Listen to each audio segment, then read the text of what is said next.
Chers lecteurs, bienvenue sur la chaîne Mes Lectures. Si vous ne connaissez pas le format, l'idée ici réside dans la présentation d'œuvres hétéroclites, et aujourd'hui, j'ai décidé de vous présenter celle de Gilles Richard sur l'histoire des droites en France. Vous avez le choix entre une longue ou une courte présentation, et l'idée étant de vous laisser un maximum de temps dans votre journée, mais quand même de vous apporter du savoir et de la connaissance. De plus, je vous laisserai consulter le chapitrage de la vidéo pour choisir le passage qui vous convient le plus. Vous êtes bien sur le format une vidéo par jour pendant une semaine, mais cette présentation cette fois-ci en durera 3. Oui, c'est le petit nom que je lui ai donné, une vidéo par jour pendant une semaine. Sachez aussi que j'ai créé un blog avec des résumés synthèses qui sont à votre disposition en lien dans la description de la vidéo, permettant de ne pas avoir besoin d'alimenter YouTube. Voilà. Donc vous n'avez pas besoin de revenir sur YouTube à chaque fois. Peu importe l'heure à laquelle vous m'écouterez, j'espère que mes lectures vous pousseront à lire et à consommer des œuvres pour qu'à votre tour vous puissiez avoir de réels arguments dans vos conversations de tous les jours. Je vous laisse donc avec la petite synthèse et vous souhaite une bonne écoute. Grand 1. Commençons avec la Ligue d'Action Française qui va naître durant l'année de séparation de l'Église et de l'État, en réaction probable à l'antidreyfusisme, mais aussi au fichage des officiers catholiques, puis à la diminution des États de l'Église en France. Cela nous rappelle que la République ne faisait toujours pas l'unanimité. La Ligue d'Action Française va voir le jour par l'entremise d'une revue bimensuelle du même nom. Elle agrégera, entre autres, un certain Charles Maurras. Grand 2. Ce bonhomme, que les monarchistes connaissent, va se convertir au monarchisme. L'un des objectifs premiers de l'AF était le renversement de la République. C'est en cours, je suis Baudor. Pour lui, Charles Maurras, la République est le pire des régimes possibles pour la France, qui rayonne bien plus sous monarchie si on étudie l'histoire de France. Pour lui, les figures politiques républicaines sont soumises aux mafias d'argent qui usent de mystification, d'artifices légaux, pour détourner des fonds récoltés par le peuple. Grand 3. Une chose qui aujourd'hui ne passerait plus dans la mainstream, que Maurras reprochait à la République, était l'entrisme qu'elle permettait des, je cite, juifs, francs-maçons, protestants et des métèques. Pour les premiers et les derniers, par les cercles d'immigration, les deux autres étant partiellement corollaires, sans trop entrer dans les détails, évidemment. J'ai dit de faire des petites synthèses. Son objectif était un retour à un roi, gardien des terres de son peuple, ainsi qu'à la tradition chrétienne. Grand 4. Pour Charles Maurras, la République s'occupait de tout, partout, tout le temps. Où le vote, les gens devenaient des urniers.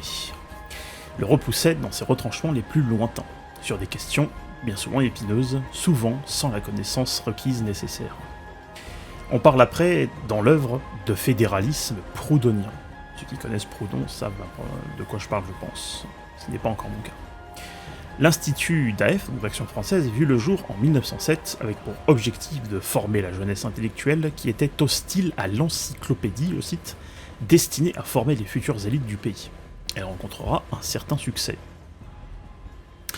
Grand 5.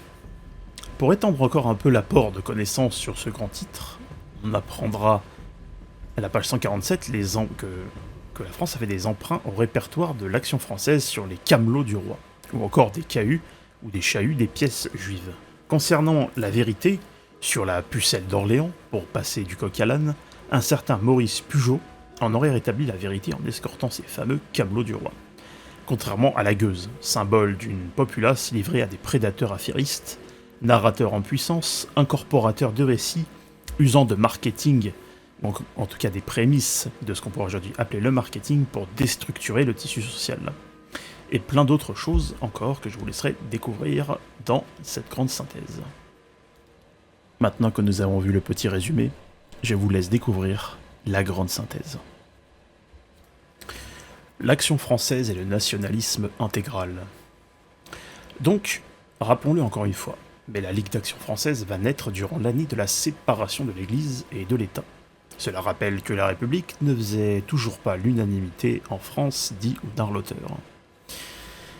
On apprend à la page 142, dans le grand paragraphe de fin, qu'un certain nombre de personnes, que je vous laisserai découvrir, ont créé la fondation de la Ligue de la Patrie Française en lançant une revue bimensuelle se prénommant l'Action Française, ou l'AF pour les intimes, qui allait à l'encontre de la décision de la Cour de cassation qui annulait la condamnation d'Alfred Dreyfus en 1894. Cette revue bimensuelle allait agréger entre autres Charles Maurras. Ce même Charles Maurras, qui faisait partie de l'équipe de l'Action Française, avec d'autres personnes se convertirent lui et les autres vers le monarchisme. L'idée, en janvier 1905, convaincus du délitement irrémédiable de l'antidreyfusisme, ils fondèrent la Ligue d'Action Française avec pour objectif rien de moins que le renversement de la République. Charles Maurras fait figure de personne qui a su gravir les échelons jusqu'à donner une importance dans le domaine de l'histoire des idées. Pour Charles Maurras, la République était le pire des régimes possibles pour la France. Et là, si vous ne lisez pas le livre, si vous ne l'avez pas chez vous, ou en tout cas au format papier ou PDF, vous ne pourrez peut-être pas comprendre la connexion que j'ai pu faire avec ce qui va suivre. Mais si vous le lisez, vous comprendrez. Parce qu'il est cocasse de voir le traitement que fait l'auteur quand un personnage anti-républicain, sans velléité non philosémite, vis-à-vis du même, mais avec les velléités de se faire traiter de, je cite, tare congénital, c'est ce qu'il dit, au sujet du principe électif, se fait coller un ou deux mots adjoints de ressentiment. Ce qui montre souvent dans quelle position, là, en l'occurrence c'est l'auteur, à l'instant T, nous nous trouvons. Quel alignement peut se trouver l'auteur.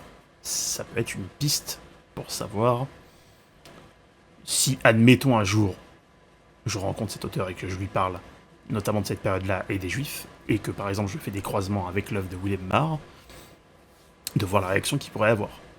Il n'y a pas de... Voilà. Et personnellement, j'ai aucune velléité contre lui, je ne le connais pas. Bref, continuons. Alors pour Maurras, le vice-premier ministre, s'incarnant dans la figure du député, élu par tous, était soumis de ce fait à toutes les pressions, et à tous les intérêts guidés par la seule préoccupation d'être réélu. Et je trouve que c'est très... ça fait très Ernest Pardo dans la tournure de phrase. Ce que Charles Maurras reprochait dans ce régime était qu'il y avait 4 groupes différents mais également redoutables, que sont les juifs, les francs-maçons, les protestants et les métèques. Pour ce Charles Maurras, la grandeur nationale ne pouvait passer que par la restauration de la monarchie, que chacun de ces 40 rois qui ont mis l'Empire la France appartenait à une longue chaîne dynastique dans laquelle la personnalité des uns et des autres se transcendait au service de l'intérêt supérieur du pays. En somme, le retour à la monarchie, c'était le retour à l'ordre historique, par le rétablissement des traditions nationales à l'ordre religieux, par le rétablissement de l'Église dans ses droits à l'ordre social, par l'établissement des élites naturelles dans leurs fonctions.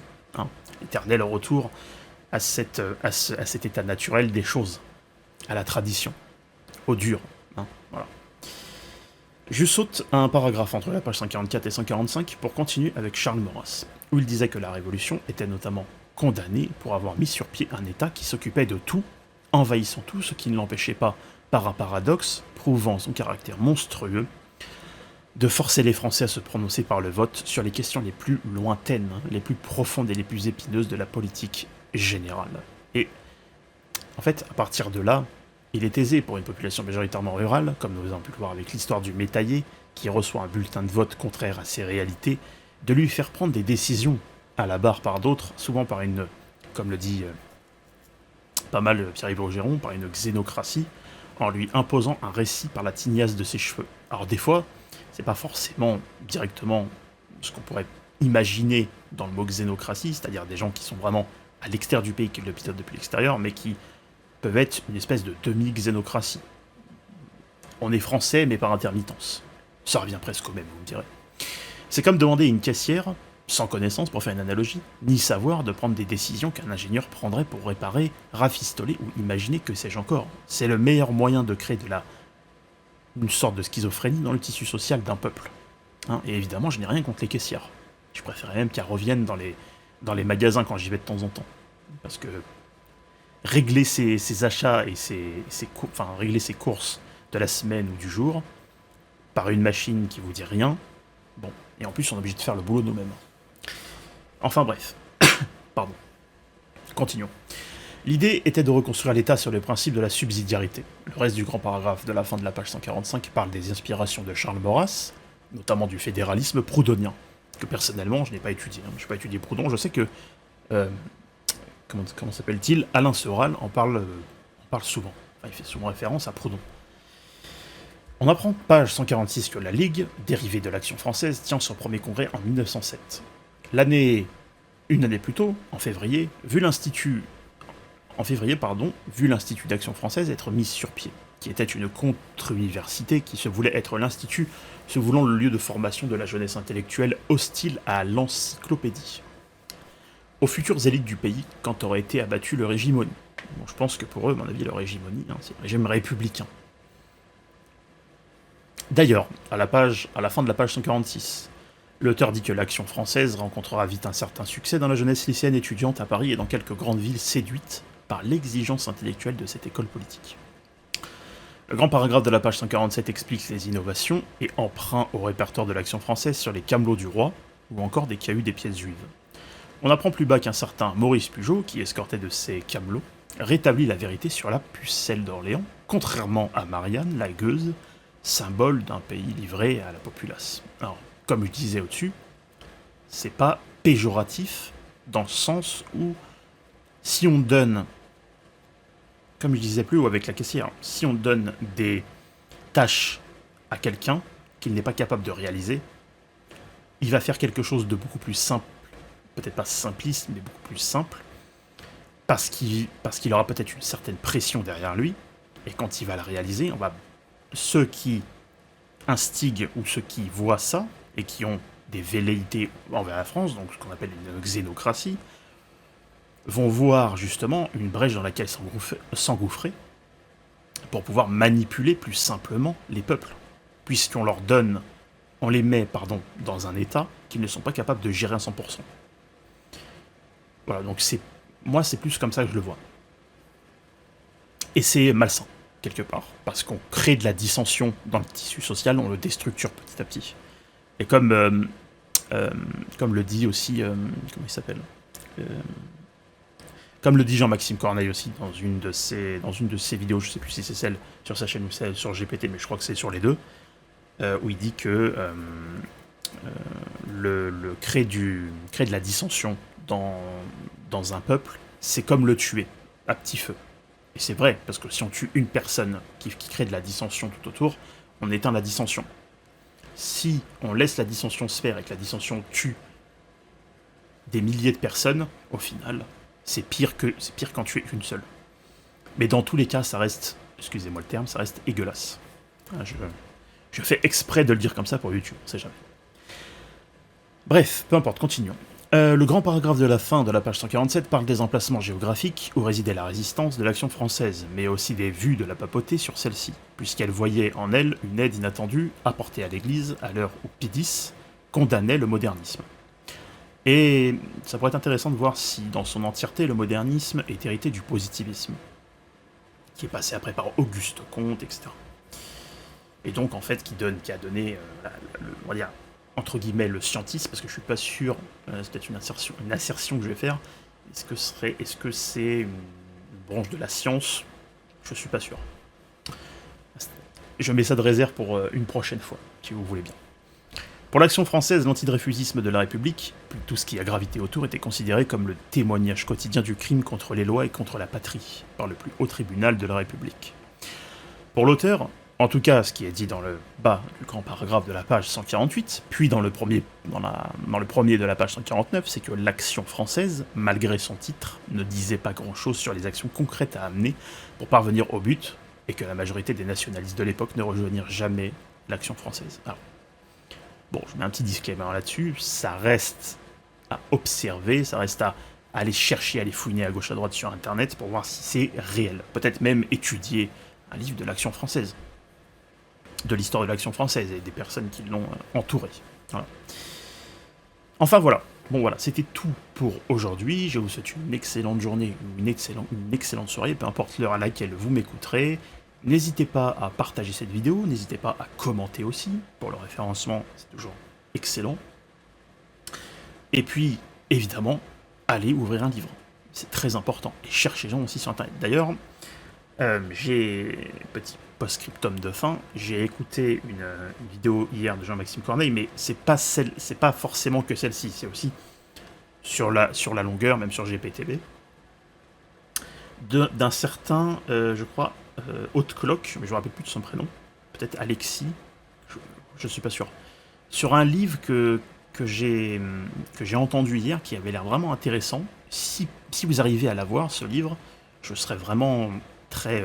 parce qu'il est assez dur à avoir d'après ce qu'il en a dit. Et j'ai regardé sur internet, c'est vrai que on le trouve pas facilement.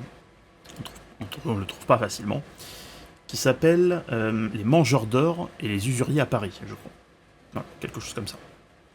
Donc si vous le trouvez sur internet, je serais vraiment ravi que vous partagiez le lien, ou voilà, ou un endroit où se le procurer, en tout cas. Bref, je vous souhaite une excellente soirée, et je vous dis à bientôt sur mes lectures. Bye bye.